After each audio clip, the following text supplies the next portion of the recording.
Hello students, good morning. Students, today I am proceeding with the remaining portions of chapter number 8. So let's start. One of the men in hurry sprang forward and tried to grab that figure, but its speed threw him down on the floor where its steel-cased feet cut through his cheek. He said the things could not be stopped. The other guest spoke out. Had anyone maintained the ability to stay calm, the figure might easily have been stopped. 3 or 2 men could have lifted the mechanical figure off the floor or pinned it in one corner. But it's very difficult to be calm and think rationally when there is panic. All the women grew hysterical. The men shouted different advice to one another. 2 of them made a dash rush. Dash rush means quick rush, doing something quickly. Quick rush at the figure, which made the mechanical feet lose control and send it crashing against the walls and furniture. A stream of blood flowed down Annette's white frock. She was hurt. The affair was becoming horrible. The women rushed screaming from the room. The men followed them. One sensible suggestion was made. Find Gabble! Fetch Gabble! No one had noticed him leave the room. No one knew where he was. A party went in search of him.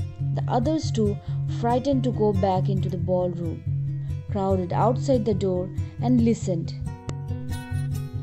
They could hear the steady sound of that mechanical toy moving, the wheels upon the polished floors as the thing spun round and round, and sometimes bumping into things.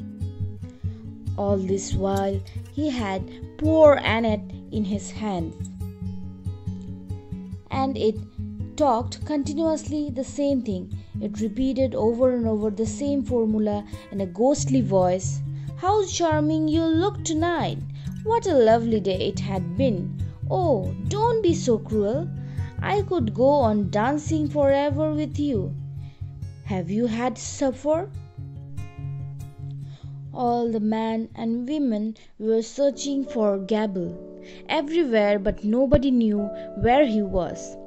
They looked in every room in the house, and then they even rushed off to his place.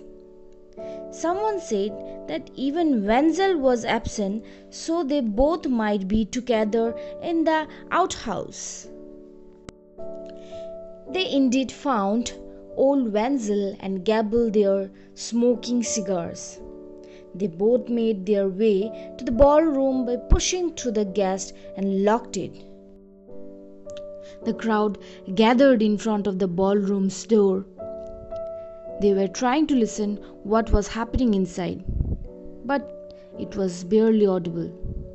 Sound of low voices and quick steps, followed by some noise, then silence and the low voice again.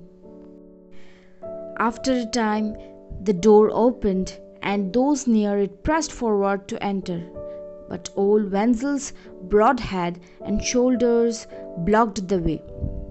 I want you and you, Bachelor, he said, addressing a couple of the elder men. His voice was calm, but his face was deadly white. He screamed, the rest of you, please go. Get the woman away as quick as you can. From that day, old Nicholas Gabble made only mechanical rabbits and cats that mewed and washed their face. So students, here the story ends. So did it match with your ending? Let me know that. So students, as I have completed the chapter, now you will revise the chapter again and again, and if you find any confusion, do not hesitate to ask me. Have a good day. Thank you.